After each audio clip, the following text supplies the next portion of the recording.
Hi hello കൂട്ടുകാരെ, എല്ലാ കൂട്ടുകാർക്കും ചെമ്പനീർ പൂവിൻ്റെ അടുത്ത ആഴ്ചത്തെ ഒരു അടിപൊളി എപ്പിസോഡ് പ്രൊമോ റിവ്യൂലോട്ട് സ്വാഗതം. ചെമ്പനീർ പൂവ് സീരിയലിനെ സ്നേഹിക്കുന്ന കൂട്ടുകാർ പ്രൊമോ റിവ്യൂ ഒന്ന് ലൈക്ക് അടിച്ചും സബ്സ്ക്രൈബും ചെയ്തൊന്ന് സപ്പോർട്ട് ചെയ്തിട്ട് കാണണേ കൂട്ടുകാർ.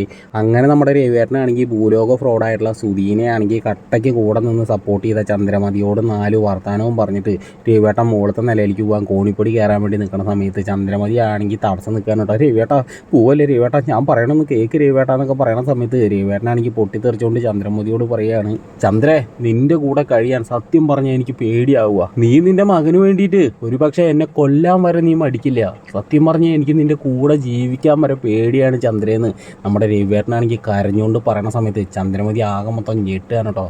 അപ്പോഴാണെങ്കിൽ രവിയേട്ടൻ പറയാണ്, ഇനി മുതൽ നിന്റെ കയ്യിൽ നിന്ന് ഒരു ഗ്ലാസ് വെള്ളം കൂടി ഞാൻ വാങ്ങിച്ച് കുടിക്കില്ല ചന്ദ്രൻ പറയാണ്. അത് കേട്ടതോടുകൂടി ചന്ദ്രമതി ആകെ മൊത്തം പൊട്ടിക്കരഞ്ഞുകൊണ്ട് അങ്ങോട്ട് റൂമിലേക്ക് ഓടിപ്പോയിട്ട് വാതിലടയ്ക്കാനാട്ടോ സുഹൃത്തുക്കൾ. അപ്പോഴാണെങ്കിൽ സുധിയും എല്ലാവരും വന്നിട്ട് ഇങ്ങനെ തട്ടി പിടിക്കുന്നുണ്ട്. പക്ഷേ ചന്ദ്രമതി വാതിൽ തുറക്കണമൊന്നുമില്ല. പിന്നീടാണെങ്കിൽ കാണിക്കുന്നത് നമ്മുടെ സച്ചിയാണെങ്കിൽ ആകെ മൊത്തം ടെൻഷൻ അടിച്ചിരിക്കുകയാണ്. അപ്പോഴാണെങ്കിൽ നമ്മുടെ രേവതി ആണെങ്കിൽ സച്ചിയുടെ അടുത്തേക്ക് വരികയാണ് കേട്ടോ സുഹൃത്തുക്കളെ. അപ്പോൾ എല്ലാവരും ഒന്ന് ലൈക്ക് അടിച്ചും സബ് ചെയ്തൊന്ന് സപ്പോർട്ടും കൂടി ചെയ്യണേ.